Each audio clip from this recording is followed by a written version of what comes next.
Today we will talk about the causes and measures of unemployment problem in India. आज हम बात करेंगे भारत में बेरोजगारी की समस्या के कारण और समाधानों की।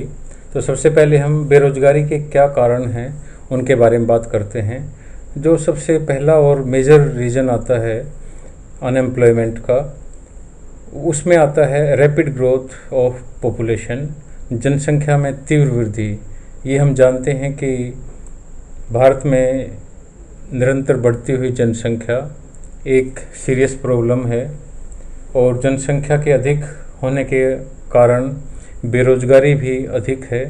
जनसंख्या के अधिक होने के कारण सरकार द्वारा जो रोज़गार की विभिन्न योजनाएं और कार्यक्रम चलाए जा रहे हैं उनके डिज़ायरेबल रिजल्ट सामने नहीं आ रहे हैं और सरकार द्वारा किए गए प्रयासों के बावजूद भी बेरोजगारी में कोई कमी नहीं आ रही है। तो इस प्रकार हम कह सकते हैं कि जनसंख्या में जो पॉपुलेशन में जो हमारी रैपिड ग्रोथ है वो बेरोजगारी को बढ़ाने में एक महत्वपूर्ण भूमिका निभा रही है। सेकेंडली, मैकेनाइजेशन, मशीनीकरण। ये हम सभी जानते हैं कि capital intensive technique, computer, automatic machines के प्रयोग से कम एम्प्लॉयज़ की ज़रूरत होती है। यहाँ तक कि सर्विस सेक्टर जैसे बैंक, इंश्योरेंस, पोस्ट ऑफिसेज आदि में भी कंप्यूटर के प्रयोग होने लगे हैं और इसमें इस कारण से एम्प्लॉयज़ हैं वो सरप्लस हो गए हैं। और इस तरीके से ये जो मैकेनाइजेशन है इसने बेरोज़गारी को बढ़ाया है और बेरोज़गारी का एक बड़ा कारण मैकेनाइजेशन भी है। लेकिन इसका अर्थ यह नहीं है कि हम मैकेनाइजेशन को छोड़ दें और मैकेनाइजेशन ना करके हम ज़्यादा लोगों को रोज़गार देने की कोशिश करें। तो इस बारे में कोशिश ये होनी चाहिए कि मैकेनाइजेशन को अडेप्ट करते हुए किस तरीके से रोज़गार को बढ़ाया जाए। यदि सर्विस सेक्टर के अलावा हम एग्रीकल्चर सेक्टर में भी देखें तो ऐसी बहुत सारी एक्टिविटीज़ हैं जो मैकेनाइजेशन से होने लगी हैं, जैसे खेती की जुताई है, फसलों की कटाई और दूसरे काम भी सब मैकेनाइज हो गए हैं। तो इस प्रकार से जो एग्रीकल्चर सेक्टर है उसमें भी बेरोज़गारी बढ़ी है। तीसरा जो पॉइंट हम इसमें डिस्कस कर सकते हैं वो है decline of cottage and small industry. जो हमारा कुटीर और लघु उद्योग है उसका पतन होना।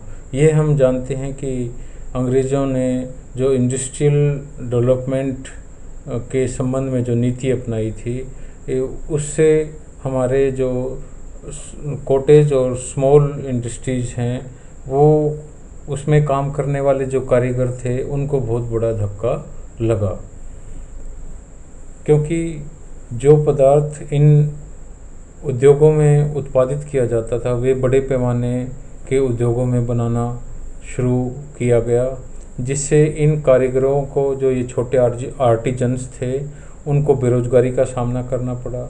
और जब इंडिपेंडेंस के बाद भी बेशक इंडियन गवर्नमेंट ने उद्योगों को उन्नत करने के लिए कई सारे प्रयास किए, लेकिन फिर भी यदि हम प्रेजेंट टाइम में देखें तो इन उद्योगों को बड़े उद्योगों से तथा और जो दूसरी MNCs है, मल्टीनेशनल कंपनीज है, उनसे बहुत अधिक कंपटीशन करना पड़ रहा है। फिर भी हम यह कह सकते हैं कि इस कंपटीशन के समय में गवर्नमेंट को इस तरह के कदम उठाने चाहिए ताकि ये हमारे जो स्मॉल और कुटीर जो कॉटेज इंडस्ट्रीज़ हैं ये कॉम्पीट कर सकें। और कॉम्पीट करने के साथ साथ जब अगर ये कॉम्पीट करने में कामयाब हो जाते हैं तो इनमें जो रोज़गार के अवसर हैं वो तेज़ी से बढ़ेंगे। बेरोज़गारी के जो कॉजेज़ हैं उसमें एक और जो हम कारण ले सकते हैं वो है agriculture as a seasonal industry. ये हम सब जानते हैं कि एग्रीकल्चर एक फुल टाइम बिजनेस नहीं है। तो ये जो खेती है ये हमारे देश में एक तरीके से ये हम कहें अंडर डेवलप्ड है, अविकसित है, क्योंकि यह मौसम पर आधारित है। यह सीजन में के समय तो काम देने वाला है, लेकिन जब सीजन ना हो तो उस समय फ्री रह के बैठना होता है।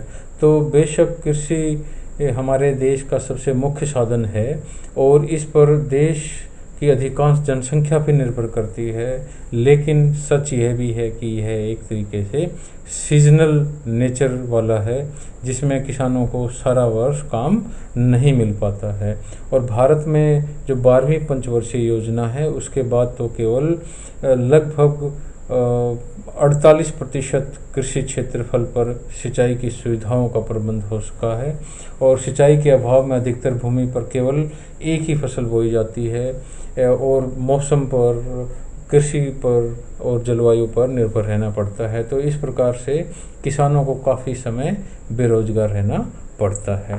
तो यह कृषि का जो हमारा क्षेत्र है, इस कारण भी, क्योंकि हमारी मोस्ट ऑफ द पॉपुलेशन है वो खेती के कार्य में लगी है, और खेती का जो कार्य है वो फुल टाइम जॉब देने वाला नहीं है। वो एक तरीके से खेती का जो कार्य है वो सीजनल है अपने नेचर में। इस कारण से इसमें काफ़ी बेरोज़गारी पाई जाती है, और इसमें ख़ास तौर पर किस तरह की बेरोज़गारी पाई जाती है, डिस्गाइज अनएम्प्लॉयमेंट की, जिसकी हमने पहले बात की थी। फिर है डिफेक्टिव एजुकेशन सिस्टम। हमारा दोषपूर्ण शिक्षा प्रणाली है। हमारी शिक्षा प्रणाली विद्यार्थियों को बिजनेस चलाने के लिए व्यवहारिक ज्ञान नहीं देती है। विद्यार्थी स्कूल और कॉलेज में बहुत सारे वर्ष बिताने के बाद भी जो प्रैक्टिकल नॉलेज है उसको अर्न नहीं कर पाता है।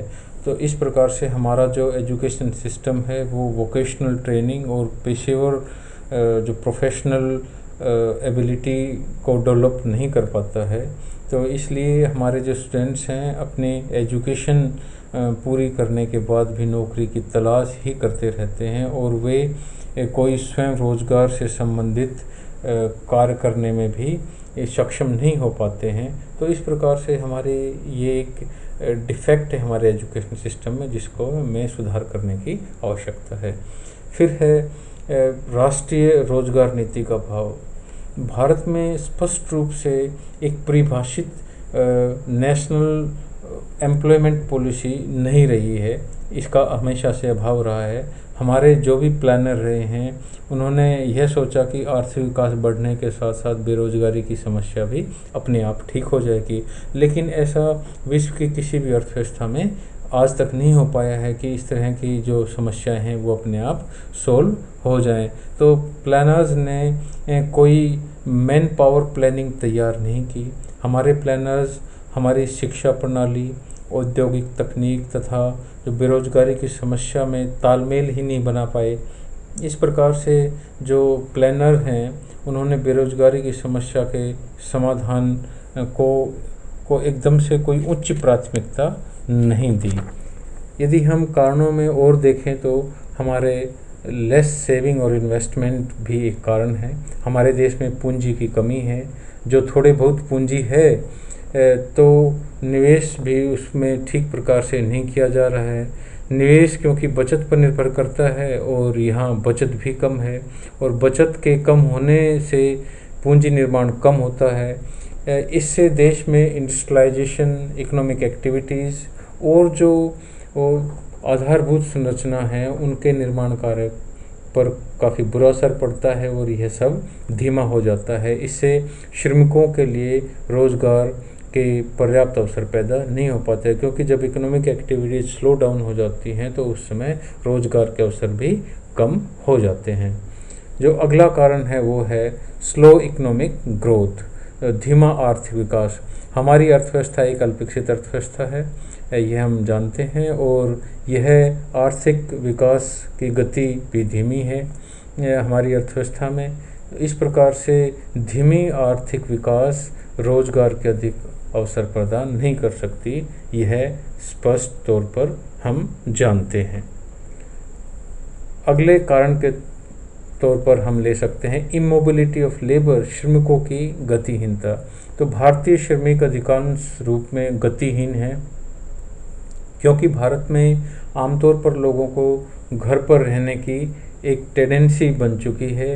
वे घर से बाहर निकलकर काम करने का बहुत अधिक मन नहीं बनाते हैं। वो भाषा, धर्म, क्लाइमेट, ट्रेडिशन और पारिवारिक मोह आदि उनकी बहुत सारी ऐसी बाधाएं हैं जिनके कारण उनकी मोबिलिटी में ऑब्स्टेकल क्रिएट होती हैं। जो लेबर है वो इमोबाइल होने के कारण बेरोजगारी की मात्रा बढ़ती जाती है। कई बार कुछ स्थानों पर काम तो होता है पर लोग अपना घर छोड़कर वहाँ जाना पसंद नहीं करते। इसलिए बेरोजगारी होने का एक कारण यह भी है कि श्रमिक हैं वो गतिहीन हैं, इमोबाइल हैं, वो अपने एरिया से, वो अपनी जगह से, वो अपने घर से दूर जाकर रोजगार प्राप्त करने में इच्छुक नहीं होते हैं। इसके अलावा temporary and migratory character of labour, श्रमिकों की जो काम करने की अस्थायी प्रवृत्ति है उस कारण से भी बेरोजगारी है। भारत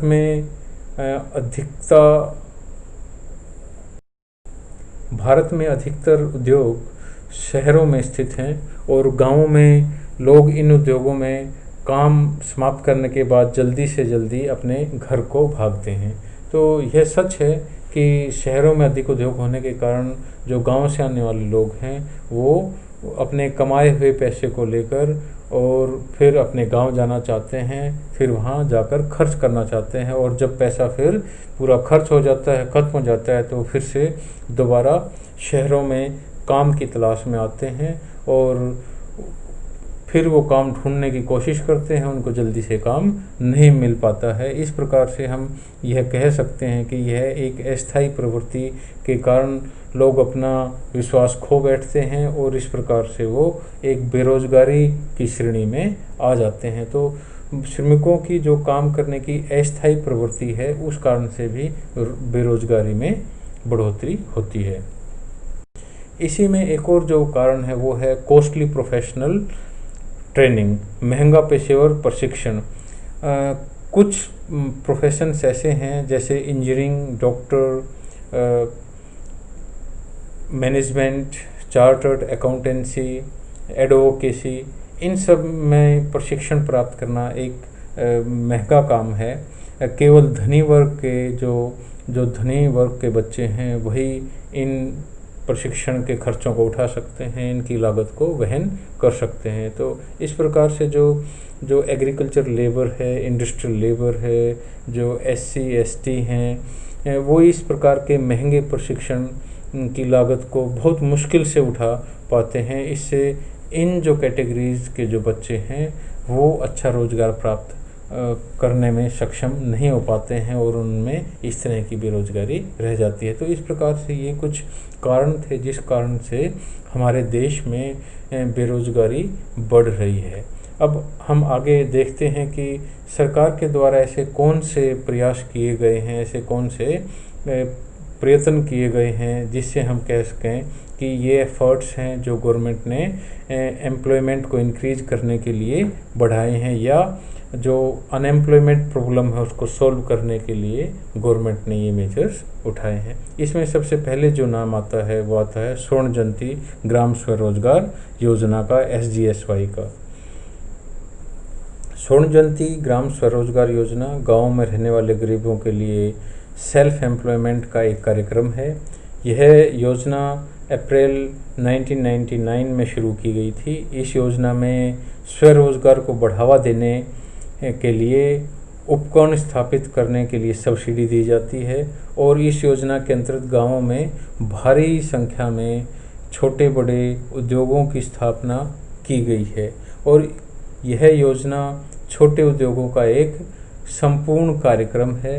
इसके अंतर्गत स्वरोजगार से संबंधित काफ़ी सारी एक्टिविटीज़ की गई हैं जिसमें मुख्य रूप से शामिल हैं ग्रामीण गरीबों को सेल्फ हेल्प ग्रुप में संगठित करके उनकी क्षमता का निर्माण करना, एक्टिविटीज़ क्लस्टर्स बनाना, बुनियादी ढांचे का निर्माण, तकनीकी सुधार, इसी प्रकार से ऋण उपलब्ध करवाना और उनकी मार्केटिंग में सहायता करना।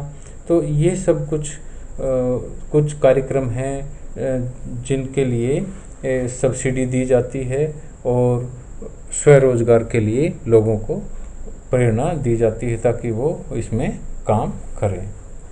फिर इसमें जो दूसरा कदम उठा रखा है सरकार ने वो है संपूर्ण ग्रामीण रोजगार योजना।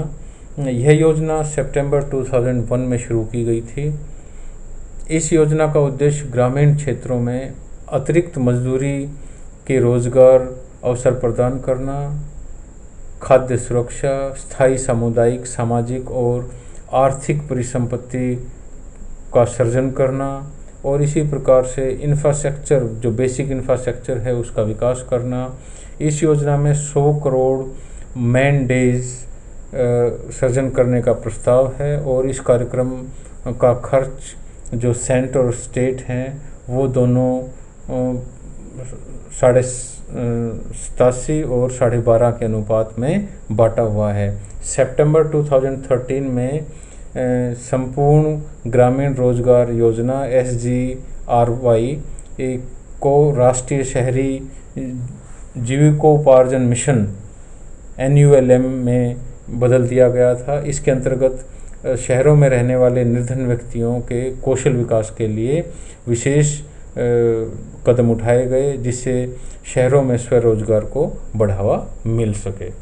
इसके अलावा और जो मेजर्स गवर्नमेंट ने उठाए हैं उनमें माइक्रो, स्मॉल और मीडियम एंटरप्राइजेज़ के लिए है। इसमें सरकार ने बेरोज़गारी को कम करने के लिए इन उद्योगों में कई तरह के विकास के प्रयत्न किए और इन उद्योगों में 2014-15 में 1171 लाख लोगों को रोज़गार मिला है। इसी प्रकार से यदि हम और दूसरे कदमों की तरफ बात करें तो संगठित क्षेत्र का विकास करने के लिए काफ़ी कोशिश की गई है। संगठित क्षेत्र में सार्वजनिक और निजी क्षेत्र है, जिसमें उद्योग, खनिज, यातायात, मैन्युफैक्चरिंग आदि में काफ़ी लोगों को रोज़गार मिला है। और इस क्षेत्र में यदि हम कहें तो 2012 तक 2.96 लाख लोग कार्य कर रहे थे। इसी प्रकार से एम्प्लॉयमेंट इन फॉरेन कंट्रीज़, लोगों को विदेशों में रोज़गार दिलाने के लिए प्रयास किए जा रहे हैं। विदेशों जैसे कुवैत, सऊदी अरब, ईरान, कनाडा, ऑस्ट्रेलिया आदि में लोगों को रोज़गार दिलाने के लिए भी सरकार ने विशेष एजेंसियां बनाई हैं। फिर है प्राइम मिनिस्टर रोज़गार योजना PMRY। यह योजना शिक्षित बेरोजगार युवाओं को स्वरोजगार देने के लिए बनाई गई है और इस योजना में जो माइक्रो यूनिट्स हैं उनको स्थापित करने के लिए सहायता दी जाती है। इसी प्रकार national rural livelihood mission NULM कार्यक्रम चलाया गया। शहरी क्षेत्रों में बढ़ती निर्धनता और अनएम्प्लॉयमेंट प्रॉब्लम के समाधान के लिए गवर्नमेंट ने 2013-14 में राष्ट्रीय शहरी लाइवलीहुड मिशन कार्यक्रम चलाया। इसी प्रकार से Mahatma Gandhi national rural employment guarantee act MNREGA 2005 में शुरू किया गया। यह देश के सभी ज़िलों में लागू किया गया। इस नियम के तहत एक गरीब परिवार को कम से कम एक व्यक्ति को 100 दिनों के लिए रोज़गार उपलब्ध कराने की गारंटी देता है और इसके तहत 2016-17 में लगभग 5 करोड़ लोगों को रोज़गार उपलब्ध कराया गया। इसी प्रकार से national food for work programme शुरू किया गया।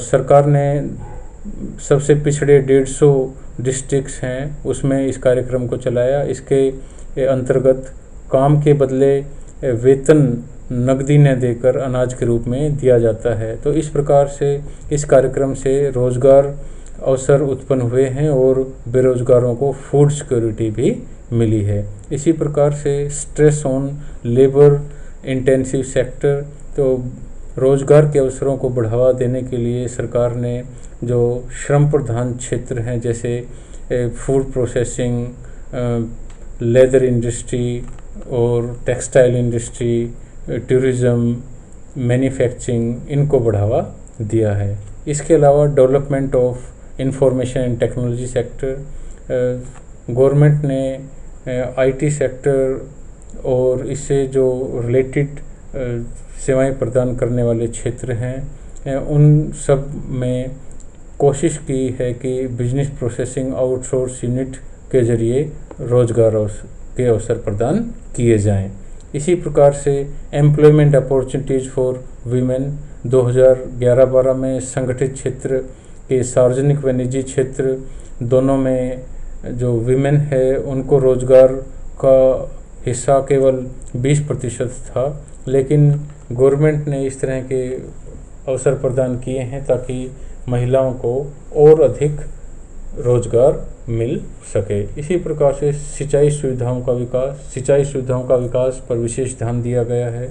इससे एक साल में 2 या 2 से अधिक फसलें उगाने में सहायता मिलती है और बहुफसलीय खेती होने से जो सीजनल अनएम्प्लॉयमेंट है उसकी समस्या को हल करने में भी मदद मिलती है। इसी प्रकार से setting up of special economic zone says, तो सेज को गवर्नमेंट ने स्थापित करने के लिए काफ़ी कोशिश की है ताकि रोज़गार को बढ़ाया जा सके। एक अनुमान के अनुसार 2018-19 के अंत तक लगभग 20 लाख लोग इन सेज में काम कर रहे थे।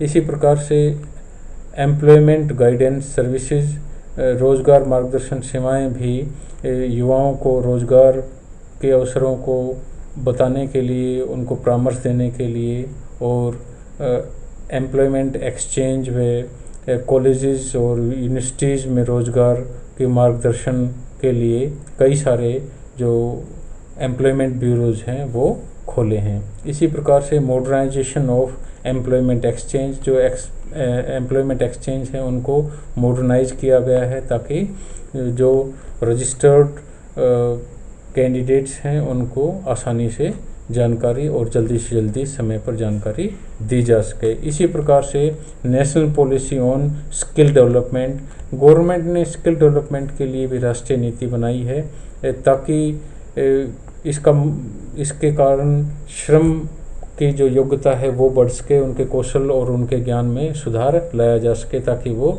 रोज़गार को आसानी से प्राप्त कर सकें।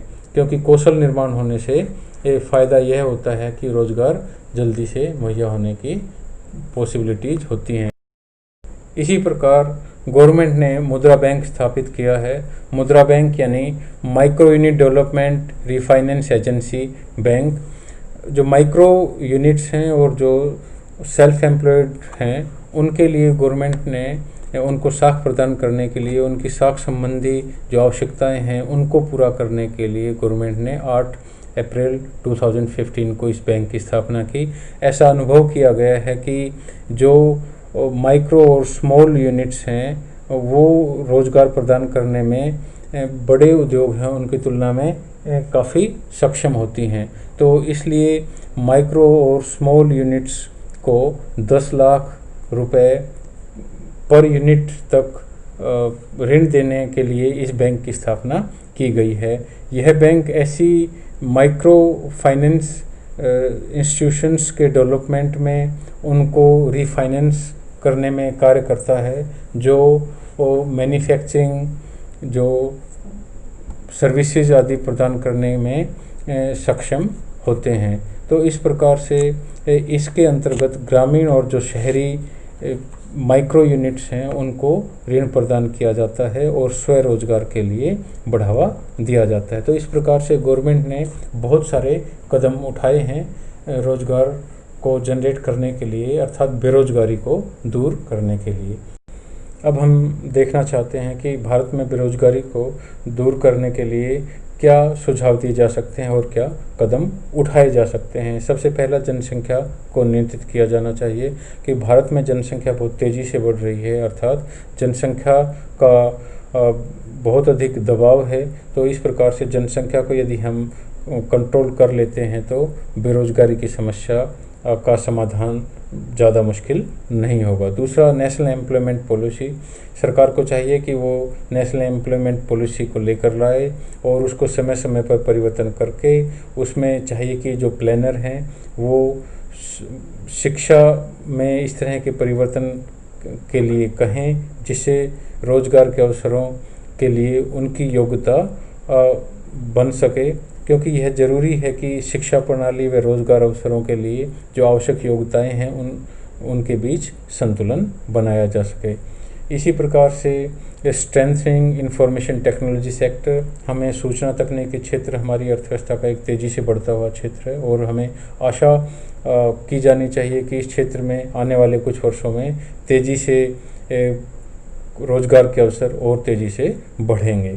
फिर है promoting rural non farm activities, ग्रामीण क्षेत्रों में हमें बेरोजगारी को समाप्त करने के लिए गैर कृषि कार्यों को बढ़ावा दिया जाना चाहिए। इसमें हम अधोसंरचना जैसे सड़कें, सिंचाई परियोजना, ऊर्जा निर्माण आदि से संबंधित हम कार्य कर सकते हैं। मोर इंडस्ट्रियलाइजेशन, हमें अपने देश में इंडस्ट्रियलाइजेशन को और बढ़ावा देना चाहिए और औद्योगिक इकाइयों की स्थापना की जानी चाहिए, जिससे निवेश और आकर्षित हो और रोजगार के अधिक अवसर उत्पन्न हों। इसी प्रकार से प्रमोशन ऑफ एक्सपोर्ट होना चाहिए। प्रमोशन ऑफ एक्सपोर्ट से क्या होगा कि इससे उत्पादन क्रियाएं बढ़ेंगी और इससे रोजगार इन क्षेत्रों में बढ़ेगा और इससे क्या होगा कि जो हमारा बचत आदि है वो भी बढ़ेगी और हम उसको और आगे पूंजी निर्माण में लगा सकते हैं। इसी प्रकार से high rate of capital formation, हमारा जो देश में कैपिटल फॉर्मेशन की दर है वो अधिक होनी चाहिए। कैपिटल फॉर्मेशन ऐसे कार्यों में अधिक किया जाना चाहिए जिससे रोजगार के अवसर अधिक बढ़ सकें। इसी प्रकार से स्वयं रोजगार लोगों को अधिक सहायता, जो सेल्फ एम्प्लॉयड पर्सन है उनको अधिक सहायता दी जानी चाहिए, क्योंकि वो अपने साथ साथ दूसरे लोगों को भी रोजगार प्रदान करने में सक्षम होते हैं। तो इस प्रकार हमें इस ओर भी ध्यान दिया जाना चाहिए कि स्वयं रोजगार में लगे लोगों की सहायता की जानी चाहिए। इसमें हम स्वरोजगार में जो बात कर रहे हैं मुख्य रूप से सेल्फ हेल्प ग्रुप्स की बात कर रहे हैं, उनको बढ़ावा दिया जाना चाहिए। इसी प्रकार से change in the education system, ये हमें अपना एजुकेशन सिस्टम चेंज करने की ज़रूरत है। हमारे जो कॉलेज और यूनिवर्सिटीज़ हैं उसमें वोकेशनल एजुकेशन को बढ़ावा देने की हमें वकालत करने की ज़रूरत है ताकि वो रोज़गार को प्राप्त कर सकें। इसी प्रकार से चेंज इन इंडस्ट्रियल टेक्निक, हमें इंडस्ट्रियल टेक्निक को भी चेंज करने की ज़रूरत है। श्रम प्रधान तकनीक का अधिक प्रयोग करके हम अधिक रोज़गार प्रदान कर सकते हैं, लेकिन इसके साथ साथ हमें यह भी ध्यान रखना है कि टेक्नोलॉजी हमें इस तरह की अपनानी चाहिए ताकि हम इंटरनेशनल लेवल पर हम कॉम्पीट कर सकें, क्योंकि हमारा प्रोडक्ट यदि हम ज़्यादा उसको लेबर इंटेंसिव बना देंगे तो कहीं ऐसा ना हो कि हम इंटरनेशनल मार्केट में कम्पीट ना कर पाएँ। इसी प्रकार से लघु और कुटीर उद्योगों को प्रोत्साहन दिया जाना चाहिए, क्योंकि श्रम प्रधान तकनीक ज़्यादा इस्तेमाल की जाती है और पूंजी की कम आवश्यकता होती है, रोज़गार की अधिक संभावनाएँ इन उद्योगों में होती हैं। इसी प्रकार से व्यक्तिगत सेवाओं का विकास, हमें व्यक्तिगत सेवाओं का विकास भी किया जाना चाहिए। इसके लिए बेबी केयर, व्यक्तिगत ड्राइविंग, सुरक्षा, जो ओल्ड एज हैं उनकी केयर के लिए, इसी प्रकार से हाउस होल्ड मैनेजमेंट, स्वास्थ्य देखभाल, तो इस तरह के कई सारे कार्यक्रम हैं। इनके लिए हमें लोगों को प्रोत्साहित किया जाना चाहिए और उनको इन तरह के रोज़गार अपनाने के लिए प्रोत्साहित करना चाहिए। तो इस प्रकार से ये कुछ सजेशंस हैं जिनके द्वारा बेरोज़गारी को दूर किया जा सकता है। निष्कर्ष के तौर पर यह कहा जा सकता है कि हमारे देश में बहुत सारे कारणों से बेरोज़गारी बढ़ी है, साथ ही साथ गवर्नमेंट ने भी प्रयास किए हैं बेरोज़गारी को न बढ़ने देने के लिए, लेकिन हमारे देश में जो बेरोज़गारी की दर जिस तेज़ी से बढ़ रही है, रोज़गार के अवसर उस तेज़ी से नहीं बढ़ रहे हैं। इसलिए ज़रूरत इस चीज़ की है कि इस तरह के और कार्यक्रम चलाए जाएं ताकि बेरोज़गारी को कम किया जा सके।